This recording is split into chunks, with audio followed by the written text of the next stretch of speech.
Hollywood హీరోలకు సైతం దక్కని అరుదైనటువంటి record young rebel star Prabhas సొంతమైంది. ఎక్స్ అంటే ట్విట్టర్ ప్రారంభమై 1 ఇయర్ పూర్తయిన సందర్భంగా వాళ్ళు చేసినటువంటి హ్యాష్ట్యాగ్ సర్వేలో హీరోలందరికంటే కూడా ప్రభాసే హ్యాష్ట్యాగ్లో నెంబర్ 1గా ఉన్నారు అంటూ ఒక సర్వే బయటకు వచ్చిన నేపథ్యంలో ఈ అంశానికి సంబంధించి మనతో మాట్లాడేందుకు ప్రముఖ సినీ క్రిటిక్ దాసరి విజ్ఞాన్ మనతో ఉన్నారు. ఆయనతో మాట్లాడదాం. విజ్ఞాన్ గారు నమస్తే అండి. నమస్తే. హాలీవుడ్ హీరోలు ఎవ్వరికీ దక్కనటువంటి ఒక అరుదైనటువంటి రికార్డు ప్రభాస్ సొంతమైందని ట్విట్టర్ అంటే ఎక్స్ ప్రారంభమై 1 ఇయర్ పూర్తయిన సందర్భంగా వాళ్ళు చేసినటువంటి ఒక సర్వేలో హ్యాష్ట్యాగుల్లో ప్రభాసే నెంబర్ 1 హీరోగా ఉన్నారు అంటూ కూడా ఒక వార్త ఇప్పుడు సోషల్ మీడియాలో చక్కర కొడుతూ ఉంది. ఏంటి అసలు ఆ రికార్డు ఏంటి అసలు? ఎలన్ మస్క్ ట్విట్టర్ని కొన్న తర్వాత దాన్ని ఎక్స్ అని మార్చాడు కదా. ఆ ఎక్స్కి ఒక 1 ఇయర్ పూర్తయింది. సో ఆ సందర్భంగా ఈయన ఏం చేశాడంటే టాప్ 10 హ్యాష్ట్యాగ్స్ విడుదల చేశాడు. దీంట్లో టాప్ 10లో ప్రభాస్ ఉన్నాడు. అంటే ద మోస్ట్ సర్చింగ్ పర్సనాలిటీ అని చెప్పుకోవచ్చు. అంటే సరే ప్రభాస్ ఉన్నాడు, ఇంకెవరెవరు ఉన్నారు అని చూసుకుంటే పైన కింద ఎక్కడ సల్మాన్ ఖాన్ లేడు, షారూక్ ఖాన్ లేడు, అమీర్ ఖాన్ లేరు, ఖాన్ త్రయన్ లేదు. మీరు బాలీవుడ్ దాకా వెళ్ళారు, హాలీవుడ్ యాక్టర్స్ కూడా లేరని లేరు. పోనీ హీరోయిన్స్ దీపికా పదుకొనే, ప్రియాంక చోప్రా ఇట్లా ఎవరెవరో ఉంటారు కదా, వాళ్ళు లేరు. హీరోయిన్స్ లేరు, హీరో లేరు, వేరే నటులు లేరు, పాప్ ఆల్బమ్స్ చేసే రిహానా లాంటి వాళ్ళు వీళ్ళు ఎవరూ లేరు. ప్రభాస్ కనపడుతున్నాడు. అరే ఏంటిది అనుకుంటే మళ్ళీ అక్కడి వరకు ఆగకుండా కింద ఆ 10లో మోస్ట్ సర్చ్డ్ ఫిలిమ్స్ లాగా ప్రభాస్వే 2 సినిమాలు, మళ్ళీ Adipurush and Salaar. Okay. So ప్రభాస్కి దక్కిన అరుదైన గౌరవంలో ఇవి మూడు అంశాలు. టాప్ 10లో 3 ప్రభాస్వే. ఓకే. ఒకటి హీరోగా ప్రభాస్, 2 సినిమాల్లో ఆదిపురుషు అండ్ ఇది. సరే ఆదిపురుషు విషయానికి వస్తే ఆ సంవత్సరంలో అత్యంత వివాదాస్పదమైన అంశం ఏదైనా ఉందంటే ఆ సినిమే.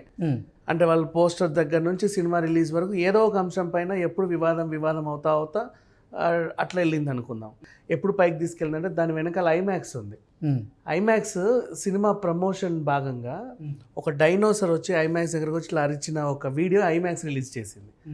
ఐమాక్స్ ఎందుకు ఇది రిలీజ్ చేసిందా అని చెప్పి ప్రపంచవ్యాప్తంగా అందరూ కూడా సెర్చ్ చేసి చూశారు దాన్ని. సలార్ అని అది టాప్కి వెళ్ళిపోయింది. నెక్స్ట్ అసలు ఏంటి ఇలా గొడవ అని చెప్తే ప్రభాస్ ఎక్కువ శాతం మంది అంటే అమ్మాయిలు కానీ అబ్బాయిలు కానీ చిన్నపిల్లల దగ్గర నుంచి పెద్దవాళ్ళు కానీ తెలుగు రాష్ట్రాల నుంచి అని చెప్పలేము. ట్విట్టర్ ఎక్స్ అంటే అది మొత్తం ప్రపంచవ్యాప్తంగా వరల్డ్ వైడ్. అవును. అండ్ RRR సినిమా జపాన్లో రిలీజ్ అయ్యి హిట్ అయింది. చెప్పాలంటే రాజమౌళిని సెర్చ్ చేయొచ్చు, ఎన్టీఆర్ని సెర్చ్ చేయొచ్చు, వాళ్ళు రామ్ చరణ్ వాళ్ళని కూడా సెర్చ్ చేయొచ్చు. అయినప్పటికీ కూడా వాళ్ళు ప్రభాస్నే సెర్చ్ చేసి చూస్తారు. అదేంటో తెలియదు. అంటే RRR ఎందుకు జపాన్లో హిట్ అయిందంటే అంతకుముందు బాహుబలి అనే సినిమా దీనికి పునాది వేసింది. ఆ ఎవరిది అంటే పలానా ప్రభాస్ అంట అని చెప్పి అది. అండ్ నెక్స్ట్ ఆహాకి ప్రభాస్ అన్స్టాపబుల్ ఎపిసోడ్ ఆహా సర్వర్లు క్రాష్ అయిపోయింది. 40x 30x వరకు వెళ్ళిపోయింది అనమాట ట్రాఫిక్. సో అట్లా ఆయనకి తెలియదు అదేంటో మరి ఆ కట్అవుట్కి. సలార్ అనే కాదు, సినిమా మధ్యలో రాధేశ్యామ్ లాంటి సినిమాలు వచ్చినా, సాహో లాంటి సినిమాలు వచ్చినా అవి హిట్ అయినా ఫ్లాప్ అయినా సంబంధం లేకుండా ఎప్పుడైతే బాహుబలి ద్వారా బాహుబలి 2 బాహుబలి 1 కూడా పెద్దగా ప్రపంచవ్యాప్తంగా ఏమి పోలా, 600 crores వసూలు చేసింది. బాహుబలి 2 వచ్చేసి 1900 crores, తర్వాత 2000 crores చేయడం వల్ల అందరి దృష్టి పడింది. అప్పటి నుంచి ఇప్పటి వరకు ఇప్పుడు కనీసం 10 ఏళ్ళు అయి ఉండొచ్చా, మహా అయితే అటు ఇటుగా. ఈ 10 ఏళ్ళుగా కూడా ఇప్పటి వరకు ఆ నెంబర్ 1 స్థానంలో ప్రభాసే ఉన్నాడు, ఇంకెవరూ లేరు. అండ్ నెక్స్ట్ ఆ మధ్యకాలంలో కృష్ణంరాజు గారు చనిపోయిన తర్వాత ఆ ఊరంతా మొత్తం అందరికీ ఒక 50,000 రకాల ఫుడ్లు పెట్టారనమాట వీళ్ళు, రాజులు కదా. అంటే అదే కాదు, అసలు కృష్ణరాజు గారు కానివ్వండి, ప్రభాస్ రాజు గారు కానివ్వండి, అసలు వాళ్ళ సినిమా షూట్ జరుగుతున్న సమయంలో అక్కడికి వచ్చేటువంటి ఆర్టిస్టులకు కూడా ఎన్నో రకాల వంటకాలు అంటే రకరకాల డిషెస్ అక్కడ వడ్డించడం జరుగుతుందని గతంలో చాలామంది చెప్పారు. పృథ్వీ గారు మొన్న సలార్ సందర్భంగా కూడా పృథ్వీ గారు అసలు నాకు ప్రభాస్ పంపించినటువంటి ఫుడ్ని పెట్టేందుకు నేను ఇంకొక రూమ్ బుక్ చేయాల్సి వచ్చింది అంటూ కూడా ఆయన కమెంట్ చేశారు, మనం చూసాం.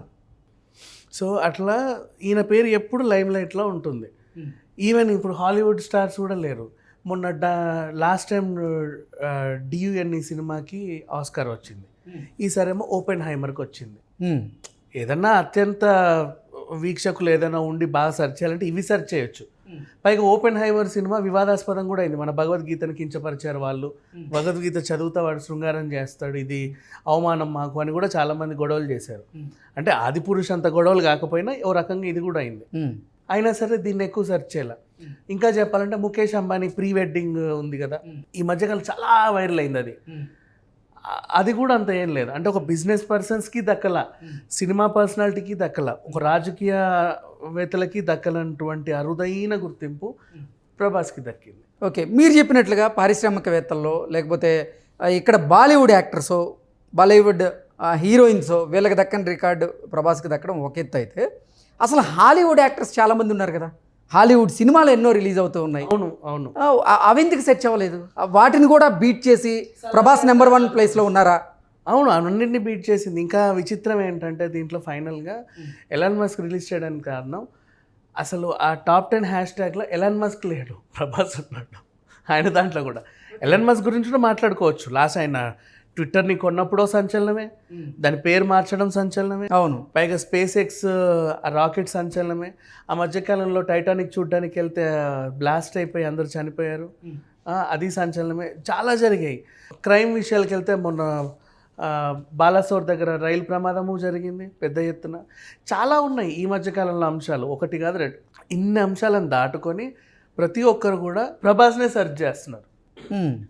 అండ్ ఆయన లుక్స్, మళ్ళీ మధ్యలో ప్రభాస్ లావ్ అయ్యాడని, అంకుల్ అయ్యాడని, హెయిర్ లేదని కూడా కొంతమంది ట్రోల్స్ చేశారు. అవును, అయినా సరే మళ్ళీ ప్రభాస్కే అంటే ఆయన గురించి తెలుసుకోవడానికి ఎక్కువ మంది ఉత్సాహం చూపిస్తున్నారు. ఓకే, అంటే ఇండియా వ్యాప్తంగా అంటే ఓకే, కానీ అసలు ప్రపంచవ్యాప్తంగా ప్రభాస్ గురించి సెర్చ్ చేస్తున్నారంటే ఇది అసలు తెలుగువారికి చాలా ఇది అరుదైన గుర్తింపు, అరుదైన గౌరవం అని చెప్పుకోవచ్చు. అండ్ ఇంకా చెప్పాలి అంటే హీరోయిన్స్ని సెర్చ్ చేయట్లా. అదే కదా, ఎక్కువ పర్సనాలిటీస్ అంటే మోస్ట్లీ హీరోయిన్స్ ఉంటారు కదా. హాలీవుడ్ హీరోయిన్స్ని ఎంతమంది సెర్చ్ చేస్తుంటారు అసలు? హాలీవుడ్ హీరోయిన్స్ ఉంటారు, అండ్ వాళ్ళ పాప్ ఆల్బమ్స్ పాప్ స్టార్స్ ఉంటారు, ఇంతమంది ఉంటారు. వాళ్ళు ఎవరికంటే క్రికెటర్స్ ఉంటారు, ఇంకా మోస్ట్లీ క్రికెటర్స్ కూడా ఉంటారు. అవును, వాళ్ళందరినీ దాటుకొని ప్రభాస్కి వచ్చిన అరుదైన గుర్తింపు అని చెప్పుకోవచ్చు. అంటే రాజకీయవేత్తలు, cinema stars, business mans, cricketers, వీళ్ళందరిలో కల్లా ద టాప్ సర్చింగ్ క్యాండిడేట్ ఎవరైనా ఉన్నారు అంటే ప్రభాస్. ఇది నిజంగా ప్రభాస్ ఫ్యాన్స్కి అయితే గుడ్ న్యూసే. ప్రభాస్ ఫ్యాన్స్ అనే కాదు, అందరూ హ్యాపీ ఫీల్ అవుతున్నారు. ఎందుకంటే కొంతమంది కుళ్ళుకున్న అసూయ పడ్డా కూడా, అంటే ఆయన ఎందుకు రిలీజ్ చేశాడో తెలియదు. టాప్ 10 ఆయనకు 1 year అయింది. అవును, ఆనందం తట్టుకోలేక రిలీజ్ చేసి, కానీ ఆయన ఉండండి కదా దాంట్లో ఏదో పొజిషన్లో. అవును, ఆయన కూడా లేకుండా మార్క్ జూకర్బర్గ్ లేడు.